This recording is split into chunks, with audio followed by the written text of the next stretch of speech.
Kalau kata orang Sunda mah masih di tayungan. Apa itu coba artinya pakai translate ya? nggak nemu di Google Translate nggak nemu.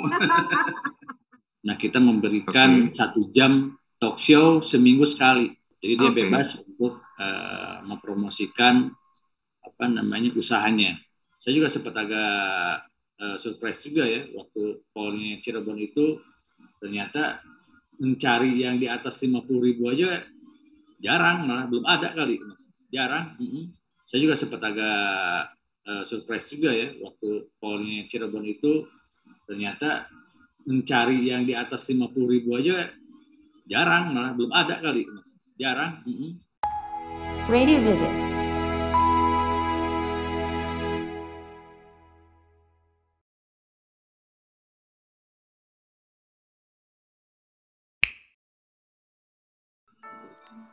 Ya, tadi kalau kita udah bisa tanya jawab ya. Tadi kan kalau dibilang hasil survei independen, tadi yang paling banyak didengarkan 4 tahun kebelakang itu adalah shelter. Ya. Sebenarnya kalau secara format shelter di Cirebon itu ada radio apa lagi? Kalau format shelter, kalau yang head to head-nya itu jujur sebetulnya radio Cirebon itu mayoritasnya adalah segmennya muda dewasa, Mbak. Ya. Kayak Pilar, Bibi, Wansa. Nah, yang segmennya di remaja muda itu setahu saya, mungkin teman-teman Cirebon juga sama, shelter aja, Mbak. Oh, okay. Jadi kalaupun mau di-compare head to head-nya itu shelter dengan Pilar, Mbak, biasanya.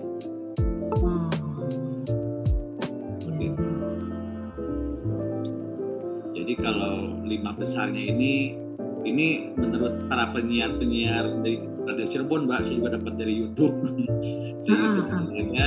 Jadi 5 besar ini ada Shelter, Pilar, Bibi,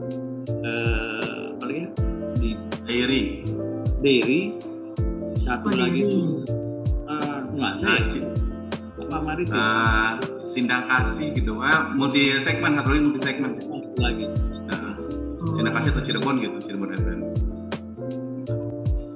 Ya kalau ngomong yang multi segmen sih, lalu Sindang Kasih masih top ya kalau yang saya perhatikan nih. Sepertinya begitu. Tapi kan beberapa radio semenjak kondisi pandemi udah ada yang iklan berkurang, jadi mereka juga agak sedikit turun kelihatannya ya. Ya, seperti itu. Namun alhamdulillah, Pak, kalau shelter saya tidak mengurangi, alhamdulillah belum mengurangi karyawan gitu.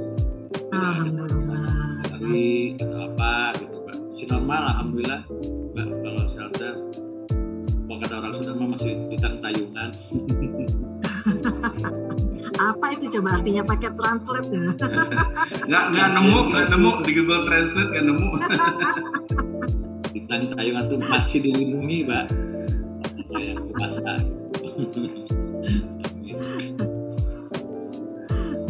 Boleh ini apa ke video atau bagaimana, Mbak? Atau masih Q&A, masih tanya jawab? Sebentar, teman-teman Mas Budi belum join juga ya? Udah dari 10 menit yang lalu, Mbak. Mas Budi ada yang mau ditanya Mas Budi? Puntanya ya, Kang, tadi ada administrasi sedikit. Tadi itu Kang Bram bilang, Mbak, nih kalau tabungan mereka tuh bisa sampai 10 tahun ke depan, jadi masih aman. Amin. Amin. Ya.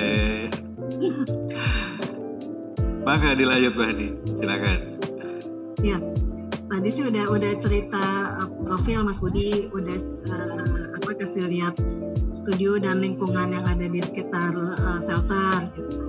Tadi saya pikir ya udah masuk tanya jawab nih beberapa gitu.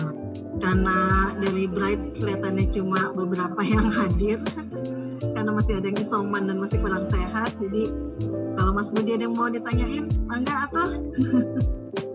Iya, ini tadi udah dijelasin panjang lebar sih sebenarnya. Ini pertanyaan yang sama yang saya coba diskusi juga sama teman-teman radio lain di Indonesia. Kang, radio itu kan salah satu fungsinya adalah pemberdayaan masyarakat ya.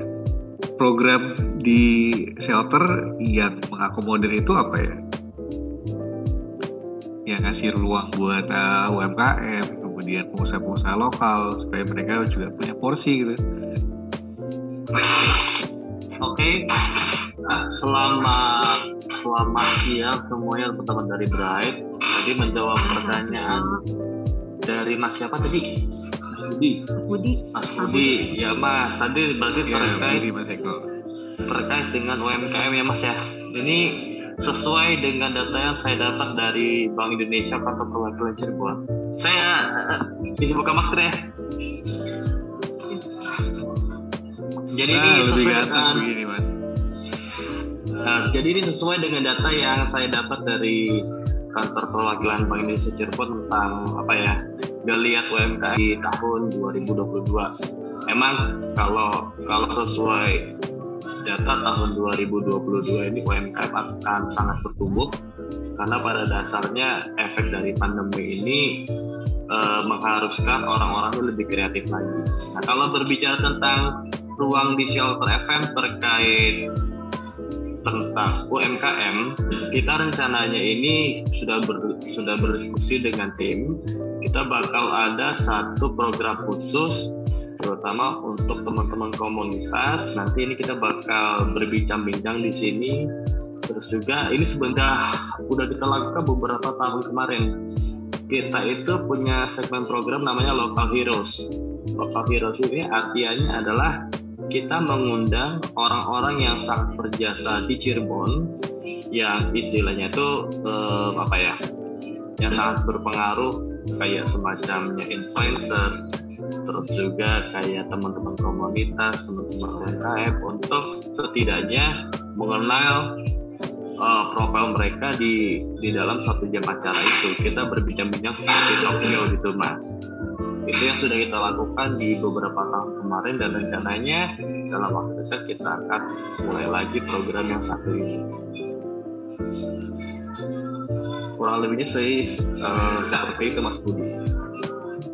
Ya, berarti memang sudah dilakukan ya. Ada satu ruang yang memberikan apresiasi kepada pendengar shelter untuk mereka expose usaha mereka dan seterusnya.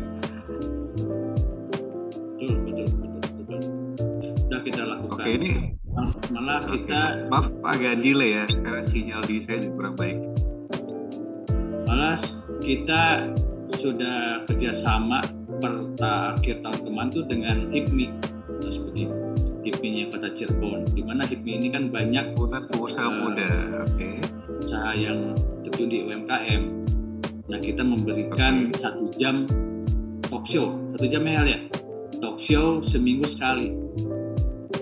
Jadi dia bebas untuk mempromosikan usahanya, khususnya yang berhubungan dengan UMKM. Oke. Ada lagi Mas Budi, Pak Hani, dan rekan-rekan Bright untuk pertanyaan-pertanyaan lanjutan?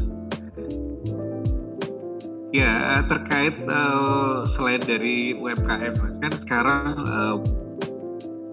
KOL lokal juga termasuk orang-orang yang kita berikan ruang gitu ya, supaya mereka juga turut membantu dalam pemberdayaan masyarakat gitu. Nah, kalau di Cirebon sendiri tren KOL seperti apa nih, Mas? Boleh saya kasih ini ya sedikit ya, Mas Pram, Mas Budi. Untuk tren KOL di Cirebon sendiri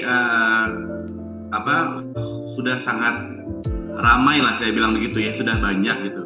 Tapi mungkin perbedaannya gini, dibandingkan dengan kota-kota besar secara jumlah followers dan engagement nggak se-hype, nggak sebanyak di kota-kota besar. Karena kita juga pernah waktu itu beberapa kali bekerja sama dengan KOL untuk mempresent produk ya Kang Bram. Ya.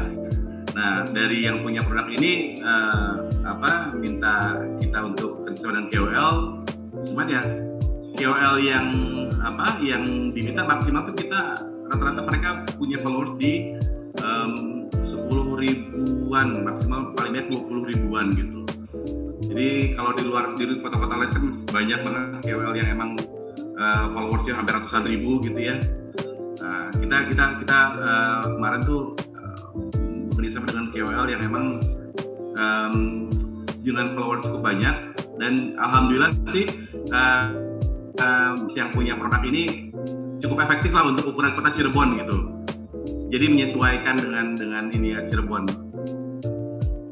Dengan Varia, Mas Bud, kemarin Yeah. jalan dengan dua produk dari Varia kemarin, dan dia memakai dari Varia. Oke. ya memakai call. Saya juga sempat agak surprise juga ya waktu callnya Cirebon itu ternyata mencari yang di atas 50.000 aja jarang, malah belum ada kali, jarang, apalagi 100.000 untuk yang followersnya. Tapi kalau untuk agennya sendiri sih rata-rata di 2,5%-an itu banyak kalau itu ada. Di atas 20% ya. Ya, hanya itunya aja, followersnya aja Mas gitu. Kalau di Bandung kan 100.000 itu kan udah biasa Mas ya. Nah, kalau di Cirebon di atas 50.000 aja udah susah nyarinya. Oke, ini mungkin terkait sama populasi juga kali ya, penduduk kota Cirebon seberapa banyak gitu ya? Populasi dan seperti yang saya sampaikan kemarin Mas Budi, populasi dan karakteristik warganya yang berbeda. Bandung kan pada narsis ya, hype gitu ya. Gitu kan. Nah kalau Cirebon itu banyaknya dominannya pasif justru, begitu. Oke. Dan membedakannya. Tapi dari success story yang sudah jalan bagus ya engagementnya ya. Bagus, engagementnya bagus. Oke. Dan rasanya kayaknya itu akan jadi tren ke depan tuh, jadi kolaborasi antara on air melalui radio gitu ya. Iya, di boosting juga amplify dengan kegiatan KOL dan sosial media ya. Seperti itu. Oke. Sip. Mbak Hani, mangga dilanjut sesi selanjutnya. Ya, kalau tadi Mas Budi tanya soal KOL, yang saya mau tanya lebih gini, kan semenjak pandemi semuanya serba digital. Quiz atau program apa yang udah dijalani sama shelter dengan kondisi saat ini? Quiz digital kah atau ada activity digital apa gitu? Ya, Oke. Mbak Hani, kalau terkait tentang digital, ini saya bisa ngasih statement kalau Shelter FM dari awal sudah termasuk radio digital, karena by sistem siaran yang kita gunakan, sistem kerja kita, ini kita sudah menggunakan aplikasi, atau kita misalkan ingin mengatur iklan, mengatur segala macam hal lainnya tentang keperluan on air, kita sudah menggunakan by website. Jadi kita tidak ada manual lagi, report siaran, monitoring iklan, sama beberapa hal lainnya. Nah, kalau terkait tentang digital yang lebih luas lagi, terutama di masa pandemi, kita biasanya mengkombinasikan media sosial dengan program R. Nah, kalau media sosial ini kita jadikan sebagai pendamping untuk memberikan berbagai macam kuis seperti giveaway, seperti beberapa gimmick-gimmick lainnya untuk kepentingan on air Shelter FM. Nah, untuk kuis atau giveaway biasanya ini kita lempar sebuah pertanyaan di media sosial atau kita kasih challenge untuk para pendengar. Nah, biasanya buat para pendengar yang sudah tahu tentang apa yang akan kita bagikan, mereka akan langsung merespon. Dan beberapa kali juga kita mengadakan beberapa kuis yang bekerja sama dengan brand-brand besar, contohnya seperti Bear Brand. Oke, sebelum Mas Eko ini masuk, mungkin lagi ada ini di berusaha lagi. Saya juga jelaskan untuk kegiatan, agak loncat dulu sedikit, Mbak Hani, Mas Budi. Untuk yang kegiatan event-event sendiri kan seperti ditanyakan, itu shelter sejauh mana pengalamannya atau track recordnya di event-event yang pernah dikerjakan. Bukan begitu ya Mas Budi kalau nggak salah? Atau enggak? Iya, silakan. Kebetulan saya sendiri itu waktu di Adan Group itu posisinya kan off air selama totally itu 13 tahun. Jadi khusus event, saya radio Cosmo-nya dulu, Mas Budi Bahani gitu. Dan alhamdulillah selama 13 tahun ini dari 2002 sampai 2015 saya tidak pernah berhenti, tidak pernah ada jeda dalam mengerjakan event-event. Baik event itu activation, konser, exhibition. Yang enggak itu cuma WO doang. Saya nggak bisa. Tapi secara keseluruhan, insya Allah saya juga ada ada portofolionya event-event yang pernah kami kerjakan. Malahan alhamdulillah tahun ini saat orang lagi belum ada, maksudnya masih belum banyak radio ataupun radio yang mengerjakan kegiatan event activation, Shelter udah dipercaya kemarin sama RCTI seperti saya sampaikan kemarin itu untuk Indonesia, dan bulan depan saya dengan RTV Mas Budi Bahani yang di Subang itu saya dengan RTV untuk sentra vaksinnya itu dalam rangkaian HUT HUT Kabupaten Subang. Jadi nanti setelah event ini selesai, insya Allah kami akan share juga portofolio kegiatan event yang akan dikerjakan oleh Shelter Mas Budi.